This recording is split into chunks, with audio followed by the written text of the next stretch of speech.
Hi, so I'm currently reading Gary Vee's book, and I love how part 5 or chapter 5, however you like to call it, basically just says quit overthinking and start doing, because that is the definition of everything.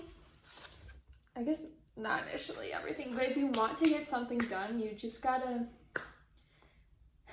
basically push that overthinking to the side and just be like, you know what, I'm just gonna get it done and we'll just see how it goes. Because once you get into the rabbit hole of overthinking, all you do is thinking and you never get anything done.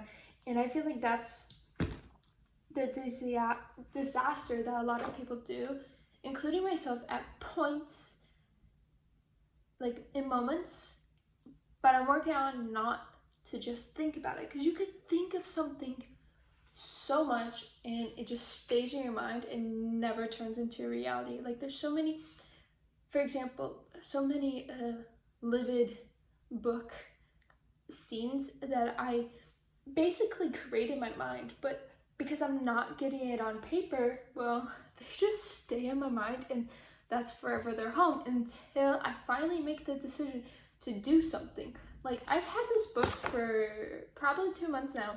First time I'm picking it up and I'm just like skimming through to see how it could help me right now as I'm about to edit another video.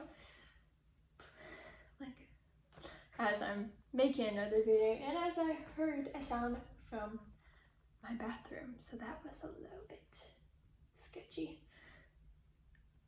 But basically, even when it comes to just doing your work for school or actual work,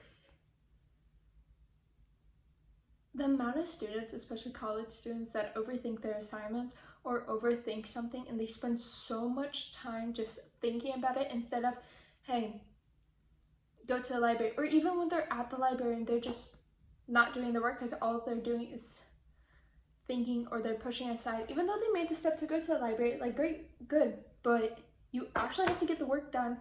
And like in a previous video, I talked about how I'm in organic chemistry 1 and I recently learned how to name molecules. Okay, great, I can think about that all I want, but until I actually put in the work and I actually practice and I actually test myself of my knowledge of how, like the level of my knowledge is on naming molecules, at least the ones that I currently have to do, because there's so many different ways to name molecules that if I can't even handle the basic information that I'm given, how do I expect myself to name more difficult ones and more complex molecules? You know, it's like, how can you expect yourself to get over here if you don't even want to start with the basics, quote unquote basics?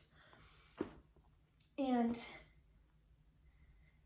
with that example of the college students, if you just keep thinking about the assignments, you could think about them all day long, but it's not until you put in the time and you actually pull them up and you start doing it that's all they're going to be, or just assignments or just thoughts, and no progress will be made and you're not really growing. You're just thinking about it, and what's worse is that thinking is taking so much of your energy and you feel so worn down and you feel even more worried or anxiety because all you did was think, and now you're exhausted and now you're tired and it's like 9 p.m. and you still have this stack of things to do and you know you gotta do them, but you don't have the energy because all you've been doing is thinking about them. That's extremely draining, and I don't think a lot of people realize how draining it really is when you just think about what you're going to do. Of course, it's okay to think about it, but don't think about it to the extent of where you're doing more thinking than actually doing more work. Something I like to do is write down everything. Like, literally make a list of what I have to do, and sometimes even for readings, I write the exact section titles, because sometimes I'm in between classes, I can only read 2 pages, and I look at the next section, oh great, it's a page and a half, I could read this and fully understand it before my next class starts, and then I have less pages to read when I'm actually back home. That's at least one strategy that I do, but I can only do that because I took the time to write down everything. And you don't have to write it down on paper, just do like the best method for you. But basically, it takes you away from thinking, oh, how many pages do I actually have to do? Instead, I'm just doing that 1.5 pages right there in that moment, and that's it. And I don't have to think about it because I know it's less work to do later. And I'm moving closer to the goal of actually completing that reading assignment, or that reading to help me do the actual assignment. Because sometimes you have readings and then an assignment, so that's even like sometimes, especially like this week, I was given 88 pages to read, and I had to come up with questions and everything, and that just feels like, scary, or like a lot. But if you break it down and you're like, okay, for every 20 pages, I need to at least create one question, which is pretty good to do, because that for 20 pages, there should be a lot of information to at least come up with one question. And I ended up coming up with at least 5 questions per each 20 pages, because it was easier for me to focus on those 20 pages versus looking over at the whole 88, because it just made me like, shocked, or like, that's a lot of pages. So yeah, sometimes you do have to break it down, but also don't just focus on breaking down to the point where you're focusing way too much on how much to do per each time versus actually doing it, which I know it like contradicts what I just previously said, but find a method that works for you to the point where you're actually getting your stuff done.